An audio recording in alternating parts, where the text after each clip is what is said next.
Eu canto porque o instante existe e a minha vida está completa. Não sou alegre nem triste, sou poeta. Irmão das coisas fugidias, não sinto gozo nem tormento. Atravesso noites e dias no vento. Se desmorono ou se edifico, se permaneço ou me desfaço. Não sei se fico ou passo. Sei que canto, e a canção é tudo. Tem sangue eterno, a asa ritmada, e um dia sei que estarei mudo. Mais nada.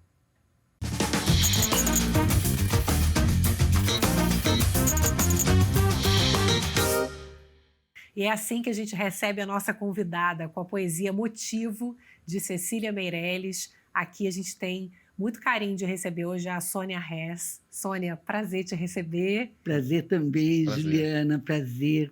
Nando, e muito obrigada por essa homenagem com essa linda poesia. E tem tudo a ver com a sua história, mas antes da gente começar a história, a gente pede para você se apresentar. Quem é você?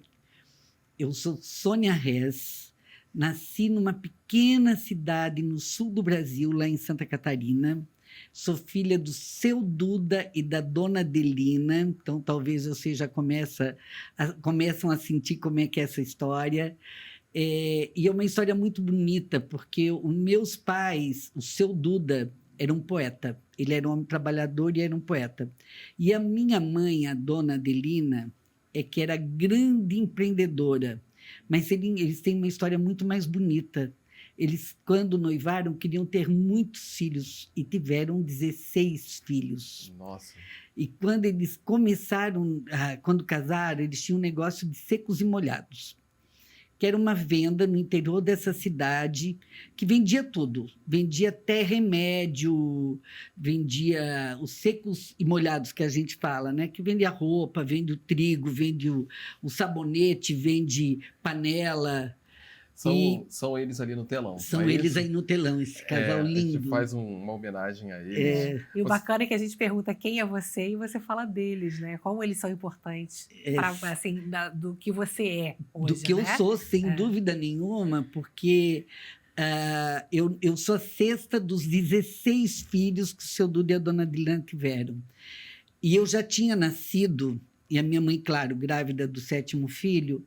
O meu pai, como um poeta, ela não pôde vir a São Paulo fazer compras aqui na 25 de março, que como é tão comum, né, tantos pequenos negócios do Brasil inteiro se abastecem aqui. Veio o poeta Duda e comprou um tecido errado. E esse tecido chegou lá em Luiz Alves. E a empreendedora Adelina viu ali uma oportunidade de transformar aquilo em camisas. Transformou o limão numa limonada. Exatamente. E assim, então, começa a história da Dudalina. Isso fazem 65 anos. Depois de começar essa jornada, ela ainda teve 10 filhos. Nossa! E o que é muito legal, porque a gente não tinha nada, não tinha TV, não tinha nada em Luiz Alves. Então, desde criança, ela nos dava missões para fazer durante o dia, porque a gente estudava. Mas e o resto do dia, esse mundo de criança? E o seu pai, ele ajudava? Como é que ele isso? Era super trabalhador, mas era empreendedor. Então, e trabalhava com o quê? Lá no Secos e Molhados, isso? Não, ele trabalhava lá e tinha uma madeireira, uma serraria. Tá? Mas ele, na realidade, o que eu falo é que meu pai deu asas para minha mãe e ela que voou. Mas você fala que ele era poeta. Isso. Né? Vamos contar a história da poesia. Pois né? Porque você estava dizendo que antes que a gente. Que você tem uma relação com ele. E ele com a família, né? Muito de apoio à sua mãe e tudo mais, mas ele efetivamente não era um poeta, mas ele escrevia... ele escrevia todas a história para vocês, não é isso? Todas as histórias da família eu tenho, porque assim, até vou contar para vocês, já vou agora fazer o spoiler então, do livro... pode fazer o spoiler. Aqui é o livro Estrelas Fritas com Açúcar. Ele escreveu um livro contando todas as histórias da família em verso e prosa. Que lindo, hein? Eu saí de casa fui trabalhar fora durante 6 anos, morei em Minas. Então, para ele contar o que acontecia na família, ele escrevia versos para a Sônia. Ah, E que me lindo. mandava, porque na época era difícil de telefonar, eu estou falando isso muitos anos atrás. E depois a gente fez um livro, então tem um livro dos versos do meu pai. E a minha mãe, como empreendedora, ela escreveu um livro também, que chama Retratos de Família. Então, e eu tinha um sonho de juntar esses dois livros, de contar a história de um romance de um homem e de uma mulher, né, que construíram uma vida tão linda, né, tendo esses 16 filhos e construindo uma história. E eu conheci a Letícia Wierzchowski, que é uma grande romancista gaúcha, e ela escreveu, então, o Estrelas Fritas com Açúcar, que é a história dos dois, o romance dos dois, mas aqui foi um livro muito, muito interessante, que conta a história desde que eles começaram até quando a minha mãe faleceu. Então, conta essa história, essa saga, né, dos dois. Agora, você acha que a poesia está onde na nossa vida? Olha, tá em todo dia, tá? Sabe, porque se você não levar a vida tão linda, né, como você falou, né, no canto, na poesia, no romance, no cuidado, a vida fica muito árida. A vida tem que ser leve, né? Então, eu acho que meu pai ensinou isso e a minha mãe me ensinou a ser uma empreendedora. Eu acho que eu tive todos os 16 filhos, são 5 mulheres e 11 homens, todos têm esse equilíbrio, né, do emocional com o racional. A minha mãe era o racional, meu pai era o emocional. E é um equilíbrio muito lindo, porque o meu pai sempre respeitou a minha mãe ser essa grande empreendedora. E parece que né? isso é muito já da personalidade dela, né? Porque a história, uma parte da história dela enquanto criança, ela pede para os pais para trabalhar ainda muito nova, né? Então Muito. conta um pouquinho dessa história, ela já vem com isso desde pequena, Desde né? sempre. E o interessante é que ela despertou isso na gente também. Então, eu, desde criança, eu tinha missão. Eu trabalhava na venda, que a gente tinha essa venda. Eu ajudava na fábrica, eu batia as etiquetas que iam nas nossas camisas. Isso era natural, né? Não Isso era era uma obrigação. Não. E depois foi muito interessante, porque ela começou, né, mais tarde, a dar entrevista. Ela falava, filha, não conta que vocês trabalhavam desde criança, porque isso não pode. A exploração infantil. Mas é que fazia parte da família e o negócio se confundiam, né? E ali a gente aprendeu, porque... E, na realidade, como é que você faz com essa turma toda? Eu conto... Tem que ocupar, né? Ocupar. E lá não tinha TV, não tinha nada. Então, imagina como é que você põe, por exemplo, 10 crianças na cama para dormir numa cidade que não tem absolutamente nada, é silêncio absoluto. Ela é teu exemplo de governança. Né? Esse é o exemplo dela. Ela colocava os 16 filhos, os 16 não, né? Na época, sei lá, 10, 8, ao redor da cama, ajoelhadinhos, e ela começava a rezar o terço. Eu acho que ela nunca chegou na segunda Ave Maria. O pessoal ia cansando, né? Todos iam dormindo. Uma boa estratégia, viu? Atenção, mães e pais, né? Não, e dela cada filho ela levava para a cama, muito menino, então muito machucadinho. Ali ela cuidava, limpava a feridinha. E era o momento mãe dela. Então, assim, olha que história linda. Como é que eu não vou homenageá-los o tempo todo? Com certeza. Uma linda Agora, mesmo. essa experiência de vida com uma família grande, com 16 irmãos, o que você acha que te trouxe, que você usa hoje em dia? Olha, o que eu uso hoje em dia é isso, é de agregar, sabe? De cuidar. Então, eu acho que eu aprendi isso desde criança, de cuidar do outro, mas sempre com amor, sabe? Eu sempre falo o seguinte, se não for daqui, não faz. Ô, Sônia, além dessas características, que outros valores você diria que você aprendeu com a sua mãe? Primeiro, de trabalho, de amar o que faz, né? Então, isso sempre eu amei tudo que eu faço, tudo que eu abraço, eu faço com inteira, né? O gostar de gente, né? Porque a minha mãe, desde sempre, ela tinha que trazer gente para trabalhar com ela. Então, ela cuidava dessas pessoas. Então, a gente aprende. E eu gostar de gente, enquanto eu fui presidente da Dudalina, né? Eu fui presidente durante 13 anos, até 2015. Eu trabalhei na Dudalina uma vida inteira, saí um período, voltei. O meu melhor na Dudalina, além de ajudar a construir uma marca e tal, foi o legado que eu deixei no coração das pessoas, de cuidar das pessoas. Empatia é se colocar no lugar do outro, no mundo do outro. Que eu acho bárbaro isso, porque só me colocar no lugar do outro, sem entender o que cerca esse outro, né, eu não consigo ter empatia. Então, eu acho que empatia é isso. E esse olhar olhar com amor, olhar com carinho, olhar com compaixão. Eu acho que o mundo está precisando de compaixão. Toda a sua vida é sempre muito de propósito, né? Uhum. Essa questão do cuidado com o outro, esse olhar faz parte da tua gestão de vida, né? E você passou por um período difícil de câncer que você teve, né? Um câncer de mama. Estou falando isso porque eu sei que você já falou isso publicamente. Sim. E isso mudou a sua forma de olhar a vida? Como é que isso te impactou? Olha, isso foi em 2012, né? Foi um ano de muito tumulto, né? A gente estava no processo de vender a empresa, mais um processo na família meio complicado. Eu enfrentando esse câncer de mama, fiz quimioterapia, radioterapia, usei peruca. E isso eu acho que me impactou também, além de que eu sempre fui um pouco assim, mas logo quando eu saí da Dudalina, né, eu saí em 2015, eu estou ainda em 2 conselhos, mas eu me dediquei ao terceiro setor. Então, hoje eu estou lá no Amigos do Bem, que você conhece muito bem, da Alcione Albanese. Eu comecei doando 6 máquinas de costura e a nossa costureira indo lá ensinar a costurar. Hoje são 300 costureiras. Que legal. E Eu tenho várias bolsinhas. Várias de patchwork, né? Patchwork. Isso quem começou foi a minha mãe, já olhando o ESG. Né? Se a gente olhar, todas essas histórias começam a se conectar de alguma forma.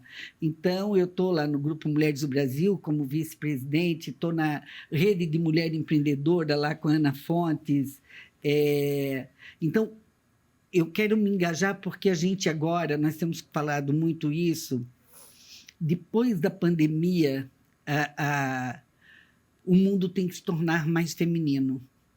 Eu acho que através do feminino, o feminino do homem, da mulher, mas do homem também, a tornar o mundo mais leve. Né? Eu ouvi uma frase muito bonita, eu li que a guerra não tem rosto de mulher. Né? Então, eu acho que se a gente fosse para a guerra, fôssemos obrigadas, né? Nós não iríamos guerrear, nós iríamos procurar a paz. A gente vai fazer um intervalo rapidinho e, na volta, você vai continuar vendo aí muita informação de gestão, porque é gestora nata, a Sônia Rez. Até já.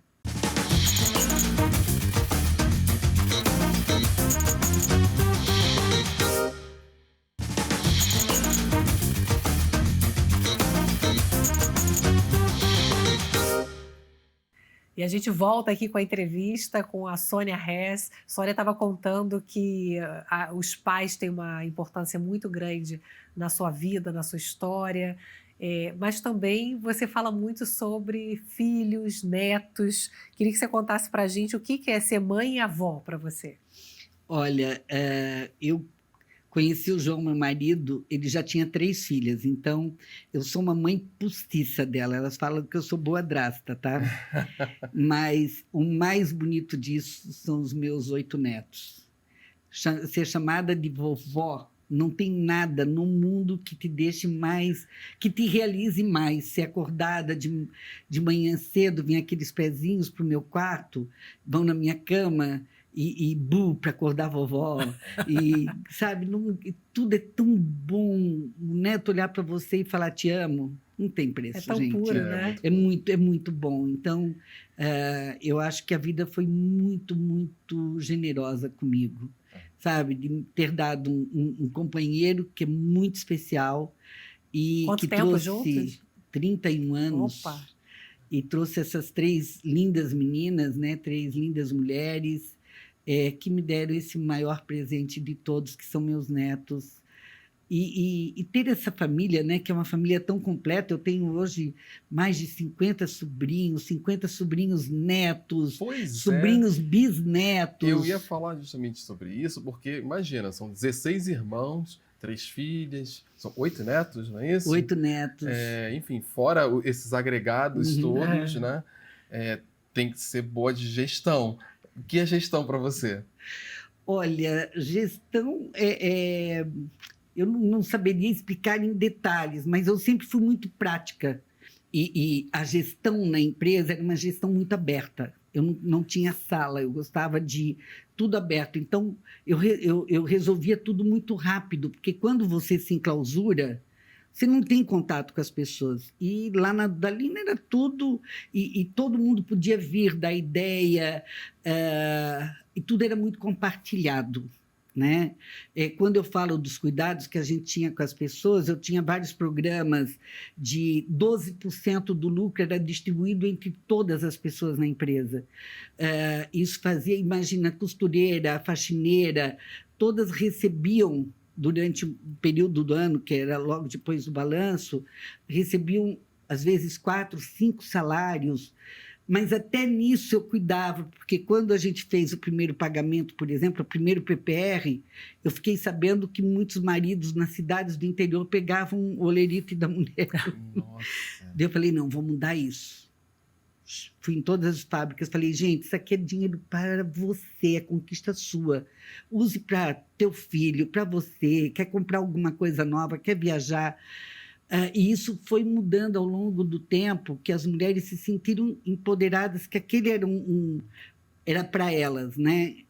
Aliás, você lançou em 2010, falando em mulher, uma linha feminina de camisas para mulheres que decidem, não é isso? E a mensagem sua sempre foi essa, né? De trazer esse empoderamento feminino, né? Também, Ju, o que a gente fez? Eu lembro, porque quem mexe com moda normalmente tem um modelo de prova, que é uma mulher bonita, mas assim, magérrima e tal. Eu falei, eu não quero essas mulheres, eu quero um modelo de prova real. Como eu tinha muita mulher na Dalina, eu falava, eu quero tamanho 34, uma alta, uma mais baixinha, uma mais cheinha, 36, a mesma. Fazer, por isso que deu tão certo, porque a gente fez para as mulheres da vida real. Então, as mulheres vestiam, e era uma vestibilidade fantástica. E o cuidado com detalhe. Então, tudo era pensado, mas todos faziam acontecer.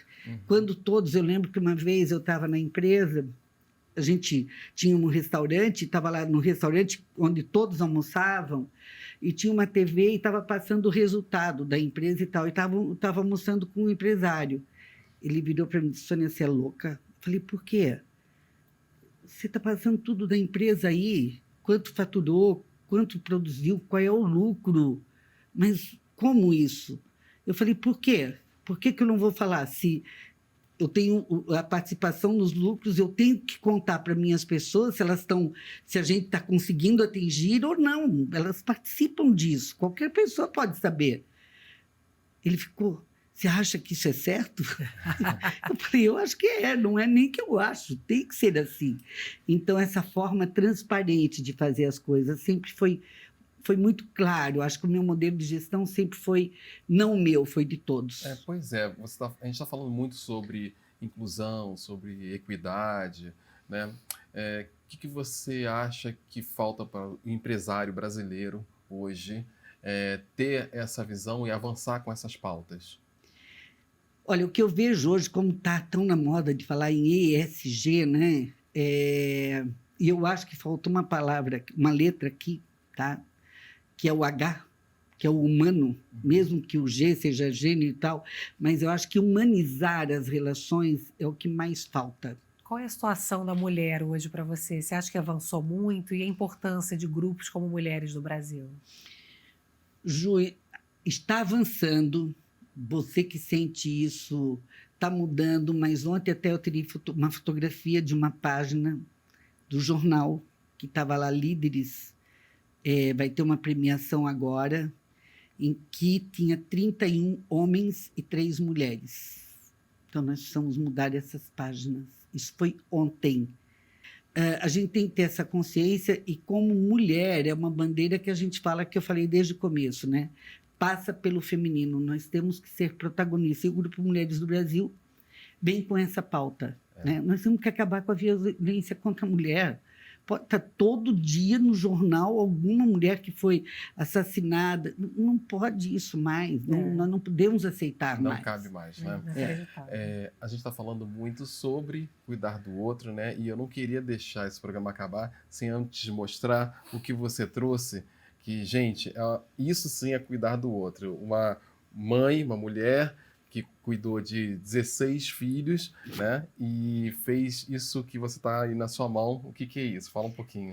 Cada filho tem um livro que conta a história de vida, tá? Então, aqui, ó, tá a foto dos irmãozinhos que já tinha, o meu peso, como é que ela pesava o filho? Porque 12 dos 16 nasceram em casa. Não tinha uma balança de precisão, mas tinha a balança da venda. Você foi pesada, provavelmente, na balança da venda. Todos são pesados na balança da venda. Com aquele, sabe, aquelas dois pratos, Sim. um deles Muito era... bom. Então, aquela pesava os filhos, ela media cada filho todo, sempre no mesmo mês e na mesma hora, para ter o padrão. E aqui, o cabelo, a mão. Todos e têm esse livrinho. Todos têm. E o lindo é que ela escreveu a história de vida até os nossos 15 anos. Ai, que graça. Então, quando chega nos 15 anos, ela entrega o livro.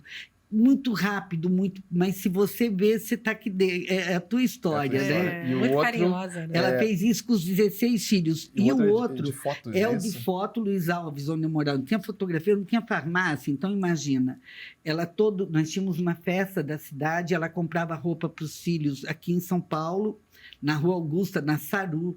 Tudo roupas lindas, que era a roupa que a gente ganhava por ano.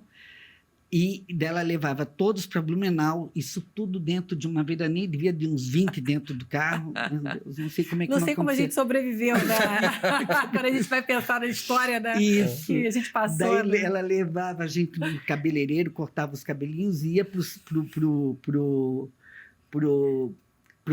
estúdio do fotógrafo para fazer as fotos. Então, todos têm a Que foto bonitinho. mais linda, que ela colava. Isso aqui dá um trabalho para colar, porque era cola feita em casa, cola com araruta, sei lá.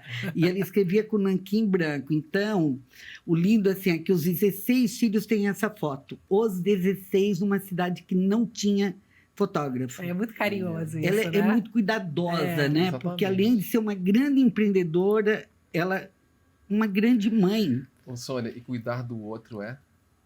Cuidar do outro é isso aqui que a minha mãe, esse exemplo que a minha mãe deu. É olhar o outro com amor. É a história da empatia, né? Você olhar o outro no mundo dele. Né? Então, sempre que eu faço algo por alguém, eu sempre me coloco no lugar daquele alguém. Seja lá no sertão, quando eu vou ao sertão, seja na minha casa com as pessoas que trabalham comigo, seja no Grupo Mulheres do Brasil, ou quando eu vou lá no Capão Redondo fazer o Fundo Dona de Mim para aquelas mulheres. Eu me coloquei no lugar de cada uma, da que cozinhava, da que fazia maquiagem, da que costurava, sabe? Então, eu senti isso no coração como eu sinto. Esse filme que eu tenho, que eu recebi agora, tem uma mulher que pegou o dinheiro lá em Jaboatão e ela cuidou de porcos. Ela comprou porcos para criar porcos para ganhar dinheiro cuidando de porcos. Olha que lindo. Eu falei, gente, tenho aqui o que é o meu grande sonho hoje é isso. Que eu posso, o que eu vou deixar de legado na transformação da vida das pessoas. E as pessoas percebem isso. Já fui em muitos eventos, quando você chega, todo mundo Sônia, e vem te abraçar, né? Você é contagiante, né? E nosso momento final, né? Última pergunta, o que é ser brasileiro para você, Sônia? Ai, meu Deus, como é bom ser brasileiro, como é bom ter esse... eu sempre que eu viajo, quando eu sinto o cheiro de Brasil, eu fico feliz. Ser brasileiro é olhar esse grande país que nós temos, que é continental, e eu acho que eu, como brasileira, tenho uma missão. Nós temos que diminuir essa desigualdade gigante que tem, mas sem perder a alegria. né? O brasileiro tem isso, ele é contagiante onde ele vai, mas ser brasileiro é isso, é um cuidar do outro. Quando a gente vê que agora na pandemia, o que nós vimos de ações belíssimas, que eu acho que foi um momento que eu senti o Brasil,